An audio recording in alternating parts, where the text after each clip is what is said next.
Hello crafty friends, this is the Paper Chef here. In today's Brother Scan and Cut tutorial, you are going to learn how to cut out patterned paper. The patterned paper we'll be cutting out is called Golden Honey Specialty Designer Series paper. It is a free item that you get from Stampin Up when you spend $50 during Sale-A-Bration. Okay, so here's the piece we'll cut out, but I'm going to be addressing other pieces as well because for my projects I cut out some other things. So this is what it looks like, and I don't have a whole pack left, but you get the idea that there's gold foiling, black and white. So we are going to be making, at the end of this video, I'm going to show you how I made my tea treats with honey sticks because I've been asked about that a lot. And then I'll also address how I cut out these hexagons and how I cut out the larger bees, etc., etc. Okay, so, but first I must address something. My last video about Fit to Path, it was something, it's a feature and it's coming. It was there. I don't have any special privileges at all with Brother. People kept thinking, how did you get this feature? Well, in my last tutorial, I explained that Brother now has an update and it's called Fit to Path, and you can make text curve along the path. I downloaded it like any other customer could have. Many customers downloaded that feature. It was available for one day only. And then they took it down to work out some bugs. When it comes back, I will be letting you know all about this Fit to Path feature. I'll do more tutorials on it and I will address it. But I'm just clearing the air. Like, everyone keeps saying to me, like, I can't get it. How come you got it? You're so special. No, I'm not special. Brother doesn't even know who I am, except for tech support knows who I am. But I did not get this because of anything special. I went to the website, saw there was an update, downloaded it, taught myself how to use it, showed my customers, and then hours later, maybe hours later, several of you got it, and then the Brother took it down. So, boo hiss, Brother, you better put it back up there. We need it. Anyway, back to the tutorial. So here's what we're gonna do. I'm gonna use a 6x6 sheet because I cut them in 6x6 sheets because I'm making these little tea holders. So I'm putting the sheet on my mat, and I'm just gonna, you turn on your machine and you see pattern and scan. So I'm gonna hit scan. We're gonna hit direct cut because we're directly cutting out the bees from the specialty paper. Okay, this is now asking you, do you wanna save the data to your machine or to the network? Okay, we're saving it to our machine, it's just easier. It's only temporary storage. Because I'm using a 6x6 piece of paper, I'm just putting it in place better. I'm going to use this scan area 12x6. Now I'm using an SDX 125. Honestly, folks, you can watch me with any machine you have. It doesn't matter if you got your scan and cut machine several years ago or for Christmas. Every single machine does scanning. However, the SDX models, which I'm using right now, SDX 125, allows you to set your cutting area to either 12x12 or 12x6, or if you have a bigger mat, you can even scan larger areas. But don't worry about that. If you don't see 12x6, just use 12x12. Doesn't matter. You can do what I'm showing you. So the next thing you want to do is, because it's really clear, these bees are really good. They contrast well with the background. And even though we have some gold flowers, you can still use black and white recognition mode. So that's what I'm using. And you hardly ever need color recognition mode. Okay, so I'm going to go ahead and start. And it's saying the mat's not loaded, but it is. But I'm going to go ahead and load it again because it didn't think it was. So now it's loaded. Okay, so whenever it gives you a message saying it's not loaded, just listen to it and load it again. I loaded it just to save time, but as you can see, it still thinks it wasn't loaded. So I have a lot of bees for the projects I'm doing just for Valentine's Day and friendship projects. And I have a lot of bees from the I'll Be Yours paper pumpkin kit, which I did a video on. And I've also cut out a lot of bees that I stamped. So using bees from the pattern paper, the stamped images, and punch outs, I can make a lot of projects, and that's what I'll be showing you. So this is the area we want. We want this area here. So first we say okay, and then we don't want to have to, see how dirty my mat is? We don't want to have to worry about all that stuff on the left. If you just frame the image, you're better off. Okay, so actually let's just so I don't have to make you wait to cut a lot, let's just get a little bit of bees, because then I don't have to edit a video later. I'm just gonna, and you'll get the idea. So you know what I mean? I just want you to get the idea. You don't have to cut everything out at once. So here's the idea behind what we're going to do. We need to, because this paper has some tiny little leaves on it, let me see if I can find a piece that I didn't mess up. I don't have any other ones of that one. Oh yeah, here I do. Okay, so this paper has a lot of little, the paper that's on the mat right now, a lot of little leaves. I don't want these. They're really sort of useless for projects. They're just too hard to glue and mess with. So I need to ignore these little objects. But I love these long flowers and I love the bees. So I experimented and I ignore object size about, let's see, we'll go up to about 4.46 worked. Or 4.7 here. What that does is ignores these little guys, these leaves, but if you ignore objects that are too big, like if I was to say an inch or so, I would be ignoring the bee I'm trying to cut out. So you have to experiment with ignore object size so you don't ignore the very thing you're trying to cut out. So let's say okay. And now we say okay again. And then we want to add an outline distance. Now I just did this little area here. So we're going to say an outline distance of 0.04. Okay? And that's what I like to do. You don't have to add an outline distance, but let me find one. Let me find the bees I cut out. Okay? So here's, let me get a bee. This is an outline distance. See? This is 0.04. I like a little white space around my images. And same with the flowers. Okay? You don't have to do that, but if you don't, things like this with small stems might just kind of fall apart on you if you try to cut along the lines. Okay, so it's up to you. The outline distance is somewhat forgiving and it helps you really cut better images out because they get a little bigger and it frames them a little better. Okay, next thing you do, and there we have 1, 2, 3, 4 bees and a flower. Okay, and I could have cut a whole sheet of these at once, which I normally would do, but for the purpose of this tutorial, we're just going to select cut. Now your machine will cut, it will draw, it will do other things, emboss, but we just want to cut these. So go ahead and say start, and it's going to cut them. Now I'm using an SDX model of machine. That means I have Autoblade technology. It's sensing the depth of the paper right now. It knows how deep to cut. But if you're using specialty designer series paper like this, kind of thick, maybe a 3 or a 4. Normal designer series paper is a blade depth of 3 on CM models. But sometimes when you have thick foiled paper, it might be a blade depth of 4 at the most. So experiment with that, and that's how you know how to cut out your images. Now let's talk about this free paper while it's cutting. Here you go. This is free with a $50 purchase at my store. Golden Honey Specialty Designer Series paper. Here's a whole pack of it. You get 12 sheets, double-sided, and they're foiled. And it coordinates with this honeybee suite, and this is showing you something in our spring mini catalog. So if you'd like a catalog, go ahead and contact me with the contact form. Okay, back to the tutorial. Let's see, we're going to unload the mat because we're done with this piece. So let's say unload the mat, and so now you're going to, I'm leaving the machine set up because I have other things to show you. But so you peel the paper away. Okay, so peel the paper away. And yes, my mat's dirty and scratched, but I keep resticking it and it works fine. So there are my bees. You could hear the sticky sound because I've restuck it recently. Videos on that. Okay, and I'm going to now, you can either use your spatula, but it's kind of really sticky. So in this case, I'm going to bend the mat. Bend the mat a little bit to get your bees off, and then you still use your spatula to get under there. Okay, so that's how I'm going to get my little bees off, and I'm going to show you projects I did with these in just a minute, but now we need to show you how to get some bigger bees and some other paper. So this machine will cut the really tiny bees, but like I said, I had a lot of little bees from my paper pumpkin kit. I'll Be Yours. It's the Valentine's kit that came out in January. So I didn't really need little tiny bees. I liked the larger bees. So I just want to give you a couple tricks on this paper here. I want to show you 2 things.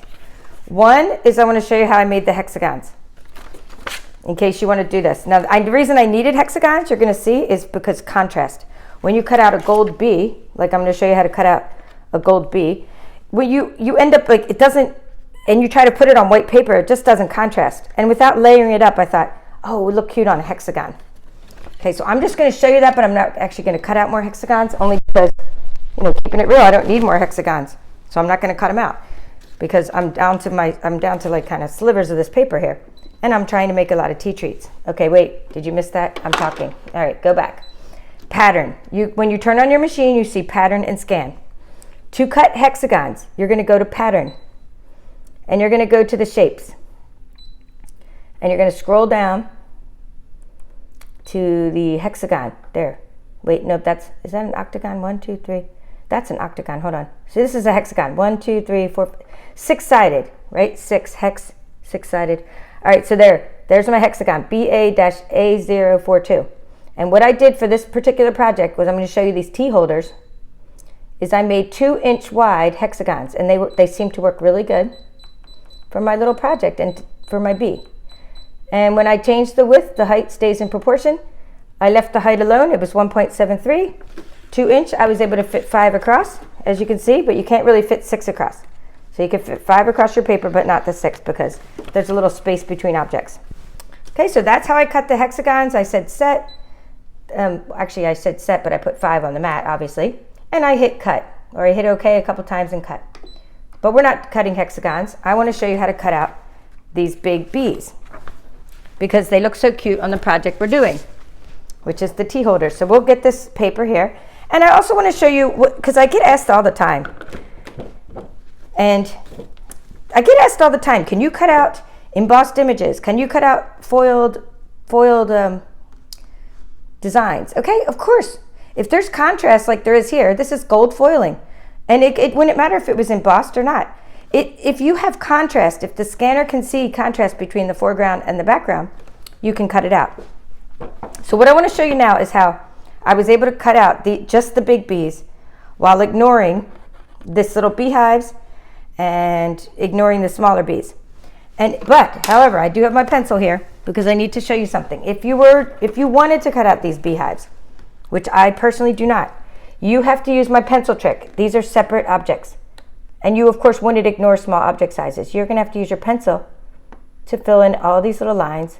I'm a little unsteady because I'm actually standing up, but you get the idea. And watch other tutorials on how to cut out pattern paper and stamped images to learn more about my tips and tricks. So let's put this paper on the mat. We're going to scan it. We're just going to get ourselves a big old bee. And we're going to go ahead and I'm going to load the mat. And the roller should behave today. All right, so we turn it on. We have pattern and scan. We're going to hit scan. Because we're directly cutting out the bees, we're going to hit direct cut. This is temporary storage. We want to save it to our machine. And scan area is 12 by 6 again. And yes, even though we're not even using anything black, we're just using gold foil on white background. You still need to use black and white recognition mode. Color recognition mode takes so much longer and it's really not needed. Hardly ever. So let's see. So we're going to say, okay, now it's a hot mess, and that's what I want you to see before we ignore object size. Okay? And it's not like a mess meaning we can't cut it. It's just a mess meaning, here's why it's a mess. The little honeybees or honey beehives, all of these were, here, let's zoom in some more. They were all selected as separate objects. We have lots of little bees. Now, if you just want these big old bees, all this stuff is going to be like too much, and it would take you forever to cut out. So let's first just get an area where there's a couple of big bees. There's a couple big bees.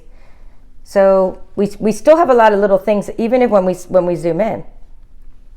So we need to see, we still have a lot of little bees selected. So we need to ignore object size. Now this time, these bees are huge. So we can go all the way up. I experimented to an inch, about an inch. I went a little over an inch. And I was able to ignore everything but my big bees. 1.06 inch, good enough. So now when we say okay, see, now we just get our bees selected. And we need to add that little outline distance. That helps enclose the whole bee in there. And it helps like make the whole bee one object, okay? So there you go. So now we go ahead and cut out these big old bees. I'm gonna hit cut. And now you're gonna get to see what I do with them in just a minute. But here's why I add that outline distance. Look how super cute the big bees are with the outline distance. And if, watch more of my tutorials and you can see how I would layer these as well. But in this project, I didn't need to layer them. I'm making these little tea treats, and I didn't really need to add another layer behind them. I just used either a contrasting color or that little hexagon as a way of making them kind of stand out.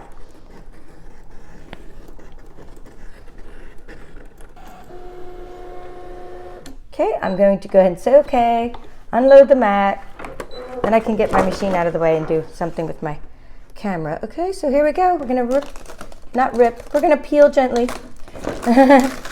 Really, I rip it off, but yeah. Okay, so there we peeled the paper off. There are the bees. Bend the mat a little bit, get under there, and and peel them off with the little spatula, and then you have to, this one's perfect and the other one has a little bit of paper stuck to it, which is fine. You just get that off with the little trimmer. I'm not trimmer, the little paper snips, but see, looking good. So now we have that. Let me put that on a background and see why, this is why I did the hexagons, to kind of contrast it. Now I can show you my projects, and then those of you that still want to know how to do that fold, and I have shown it many times on YouTube, can see the fold I did for the tea treats that I'm about to show you. Now, if you're new to my channel, please subscribe and know that every time I do a tutorial of any kind, oops, sorry for the, I'm gonna have to go ahead and move my machine out of the way. Every time I do a tutorial of any kind, I always like to show my projects at the end of the tutorial. The projects that I created with the skill you just learned. Okay, so that's what I'm about to do now, and I need to make some room on my table, and let's put some other things there for fun. I'll put some paper down. It makes you be able to see better, especially when I have some contrasting colors in the screen. So I'm just putting these down just so you don't have to look at my plain table. All right, so what I have made are tea holders. I've made them many times before. I put them in with my care packages, or a lot of people are doing my paper share, designer series paper share projects, and I'm putting them in with things like that. And it's also Valentine's Day. So here's the first one. Okay, and the first one is Let's Be Friends. Okay, so the stamp itself, Let's Be Friends, came out of, and let's put that on a background like that. Okay, it came out of the paper pumpkin kit. I'll be yours, paper pumpkin kit. From this stamp set here. Every paper pumpkin kit comes with a free stamp set. So that's the stamps I'm using. So from the January kit, Let's Be Friends. I thought that was cute. And then I did Be Mine. Oh, and I'm gonna put I have a big bee to put on it to show you. Okay, so Be Mine, again, I used the paper pumpkin kit. I used the bee we just cut out, and then here's a big old bee on the honey stick. Honey sticks will be linked in the description as well if you want to find out the honey sticks, and these little teas you can get from anywhere. My friend Gigi gave me a whole bag of tea. I liked how this gold stash tea, she was in some kind of club or something. She had a lot of extra tea. But I'll try to figure out where the stash comes from, and I'll link to it as well. But I did get the honey in bulk, a bunch of bulk honey sticks, and they weren't too expensive, and it looks really good with the little tea pouch to put some honey in there. And lastly, I did one more, and I'm going to tilt down some more because I'm going to show you how to make these. Where's my third one? And here's one with the flowers. I like this one the best because I use my hexagon, and let's find a contrasting piece of paper to show you. Whenever you put things on a background that contrasts, it stands out better. So there's how I put the little honeybee, or the little bee, over the little hexagon, and Let's Be Friends, and there's where I use the flowers, and then there's how I put another bee on the honey stick. Okay, so those are my 3 little projects. That's what I'm making a lot more of with all the leftover paper I have. So let's take this piece here, and I will show you the fold, and then we can wrap things up. Okay, so I'm going to go ahead and find my spatula. You always need, whenever you do paper folds, always get yourself a little spatula. This is like a little putty spatula from the back of Hobby Lobby. Or you can use a bone folder. This is my little Cricut spatula. Or you can actually use your little brother ScanNCut spatula. But you need a spatula to make the creases really well. So take your 6x6 piece of paper. This is called a diaper fold. First learned about it by going to a Stampin' Up event, and somebody swapped with me, and I got home and I go, that's such a cute little fold. How did they make it? And then I what I did is I reverse engineered it, figured out how they did it. And then later I found out it was called a diaper fold, which makes sense. See how I'm using my spatula to do those creases? Okay, before we do any adhering, I'm going to do all the creases. Now you take it and you put your triangle, point your triangle up. Then you're going to fold like a diaper. First the right side to the left, and then the left side to the right. Now you don't want to push anything into place yet, because you need to do a lot of wiggling and maneuvering. This has to completely touch that other end here, and this one has to touch this end. And if not, it gets all wonky. If you try to do this thing, it'll get all wonky. You can still put treats in it, but it gets all wonky, and you need it to be flat. So once I get it to be flat, and the two ends are pointing, I pinch these. I pinch these to hold them there. Then I hold my fingers there, and I get my spatula, and I do this, okay? And I'll open it up and I'll show you the whole fold in just a minute. So then we do the little spatula again, and then I fold this down, the top part, and now you can fit all kinds of little treats in there, and it looks cute. So there's how to do the fold. So I would adhere it using tear and tape. This is tear and tape that we sell, this really cool tape, double-sided tape at Stampin' Up. And yeah, I would put that side down with a little piece of tape. Then I'd put a little piece of tape there and put this side down. Then I'd put the little flap down, and then I'd decorate it with little things like I was telling you about, my little hexagons, you know, little bees, little flowers, and all the little things we just cut out, okay? And so here's a cute bee. See how you have some contrast that way, and it all goes together. And then you stuff it with your little tea bag. And these would look good too. I have some Bigelow tea, because anything with a little gold in it, I like having a little gold in it. Stuff your little tea bag in there. And these hold the Ghirardelli chocolate really well too. Stuff a honey stick in there. Stick a bee on the honey stick. And I actually have dark honey sticks I like to use sometimes too, but for this project I think the light honey stick looked better. And lastly, you do your decorations. And I just wanted to show you, because I like to just use what I have, and I have these paper pumpkin kits that I get. And so this was my second refill, or my second kit. So I have all these ready to go. Let's be friends. I can even add little extra crushed curry little bees on there. I stamped the little squares that were already made for me. That's why I like kits. And then I even have these bees that I can decorate with. And these bees came from the stamp set. This stamp set here from the paper pumpkin kit. But you can get the coordinating stamp set, which is probably, I think it's our most popular item this year. One of our most popular items, I think, after painted poppies. So I do want to show that. It's called Honeybee. And it doesn't come with dies, but you can save 10% by purchasing the dies. And that's really beautiful. This little detailed die. And you can also, so if you like metal dies and you like this, if you like bees, this is our spring mini catalog, then you can get coordinating products. All right, well, that's all for now. This is the Paper Chef. Let me know if you have any questions or comments. I hope you enjoyed this tutorial. Have a great week. Bye.